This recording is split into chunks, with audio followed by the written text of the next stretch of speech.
Okay, so we had touched upon it earlier as well. So there is lots of scope for improvement on the work side. It does offer very good mail and calendar integration that is available natively. We had touched upon the inbuilt free application for document editing.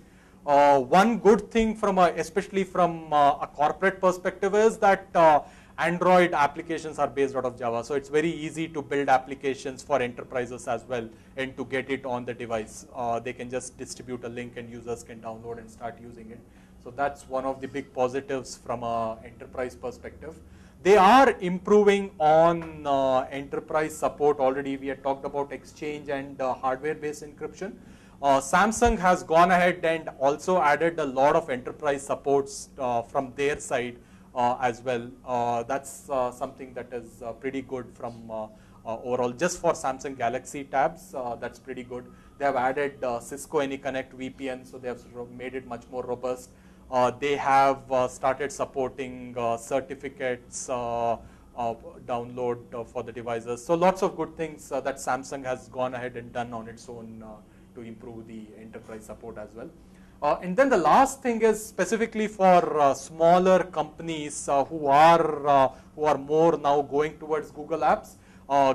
Google Apps does provide native support for managing these tablets in a much better manner from its administrative console. So I think in a nutshell, I would say there are still scope of improvement. There is things that are happening, and hopefully things will improve with Ice Cream Sandwich as well. Can we take backup of the whole image? Not the image, but you can take backup on the device for yeah, you'll have to root it, but without that you can take backups of content, all your content like photos, emails and all of that onto a desktop. From an enterprise perspective, if I want to yeah, for that you'll have to get third-party applications, and there too it becomes kind of application specific. Not Google had introduced backup for apps as well, right? It's only from this device to this device, so you can kind of, if you kind of you want to wipe this device and start using it again, so you can do a backup onto Google servers and then download it back. But again, there the implementation of the backup is up to the application itself. So only when I get that application back, I can download the application related content. So by default, it just does things like Wi-Fi settings and all those kinds of things. But then if there is an application which wants to back up, they can back up on Google servers and download it. So its utility is still limited. And it can only back up to Google servers, not to Google servers. And it will download only to this device again, because it kind of keeps that association. How does it really figure it out? Once I wipe out everything, most of my devices will be gone. Yeah, so it keeps up a center, right? And once I come back again, I can enter the Google account and it uses that to download. So if I have two devices of the same kind, if I take a backup, I haven't actually tested that. It should be possible to. Yeah, I haven't tested that whether it kind of works across devices. Once I was doing many times, taking wrong backup and download it. So their identifier also involved is something I have to configure. And they generate different identifiers for the device. So in back, restore did not work. For the same device, I have two kinds of backups. From old ROM, which I downloaded from OpenSearch, it shows me some other apps, list of some other apps. But when I again install HTC one default one, it gives me a list of other apps. So the identifier is different from. Yeah, and sometimes it differs with the mail account Exchange, which Exchange client you use. Based on that also it differs. How encryption works? Encryption, you lost the Yeah, so it has an inbuilt device encryption. So everything, or yeah, it does everything, including the SD card itself. But one thing to be aware of is that the encryption is not enabled by default. When you get the device, encryption is disabled. You as a user, or if it is via a corporate connected, there are policies, Exchange ActiveSync policies, which will prompt you to encrypt it. But you need to go to settings, location settings. So there is encryption, encrypt tablet. So and only the mails or no, it encrypts the entire. Yeah, all storage, phone as well as SD card, but it's kind of something that you need to enable. And when you have to enable first time, you need to charge it and you need to keep it plugged on because it takes an hour or so to complete. So initially, if you start with a plain this thing and not much of content, encryption is faster. Maybe about 10 minutes or so it will get over. But if you have lots of content and then you start encrypting, it may take a while, maybe about an hour or so. So Question. So when you say encryption, if I have a dock on that particular tablet, if I move the dock from that tablet to another one, will it still the encryption? So if you kind of email it out, it will work because what you're doing is decrypting on the fly and uploading it. But if it's on a SD card and you just take it out to another device, so then it won't be readable. It's like the decryption key associated with the device. You change the device, you can- So I Sorry? need to make sure I decrypt it before I send it to another device. Yeah, even then, yeah, you can't just take it out and, yeah, if you email it, it will work. But if you just plug it out, that the content won't be readable. Yeah, so by default, in fact, it is off. So because when I think, turn off encryption, everything will be back to normal state. and Decrypted. Then I can copy. but that's not the way you would copy. Like if you copy like over Bluetooth or USB, it will decrypt on the fly and give it back. This encryption is really, the use case is lost device use case. Right? Lost device use case, that's what it it is. was I think with the devices that have a removable SD card, you may not lose the device. But We just with click the take this. select the SD card. Remove the SD card. Lost device or lost access.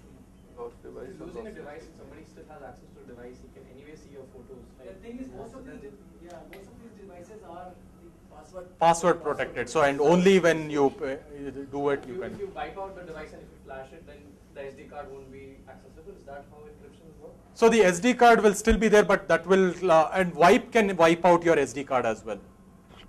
So But what that will- happens if when you wipe it, you pull out the SD card? So that will remain in a decrypted state. So encrypted state. So you can't And read when the you content put it back, And on the same device. Yeah, I guess. okay. So moving on to iPad, I think the main thing for me has been that it has been very easy to use as far as mail, calendar, reminders, and so on are concerned. Gives a very good experience. It's very easy to reply to mails and fundamentally do most kind of things which you would want to do as far as mail is concerned. So I think it scores very well over there.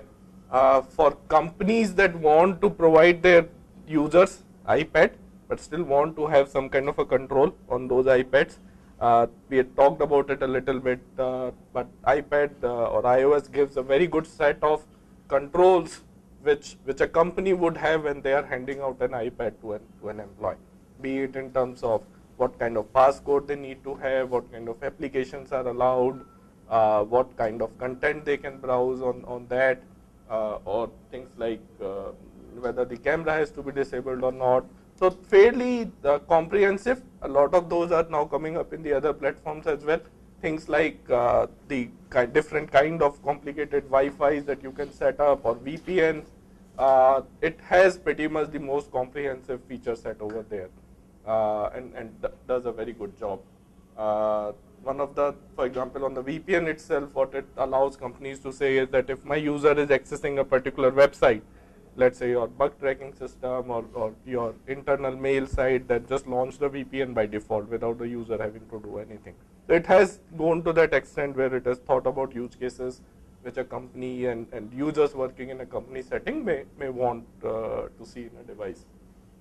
Another very important thing for companies when they use iPads in a professional environment is their ability to buy apps for their users instead of the user needing to buy apps.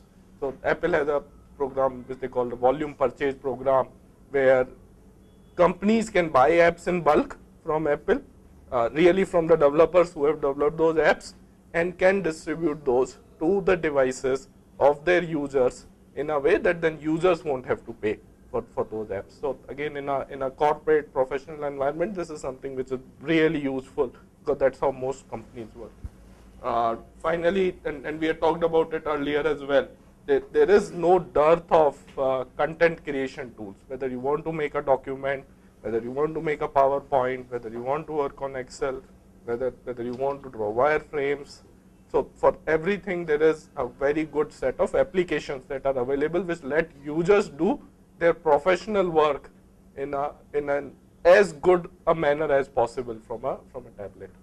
So I think all of that combines well together to give you a very good device which can be used in both home and work setting.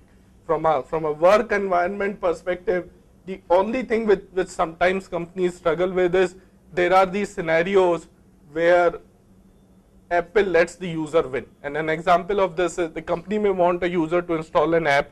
They have bought the license for the user, they distributed it to the user, but end of the day, the user always has the option to delete that app.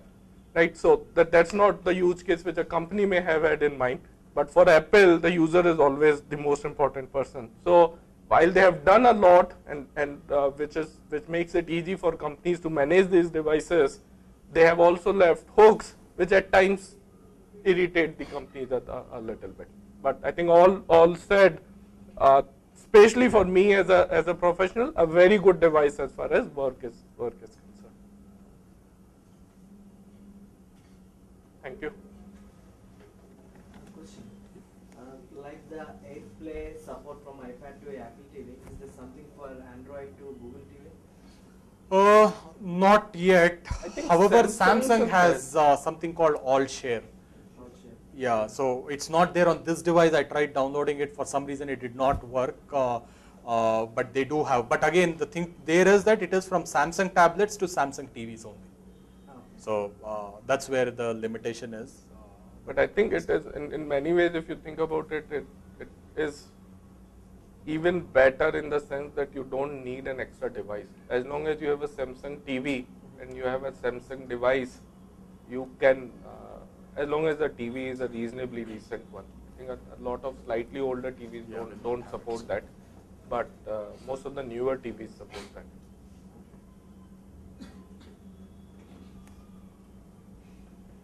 Okay. Thanks, folks.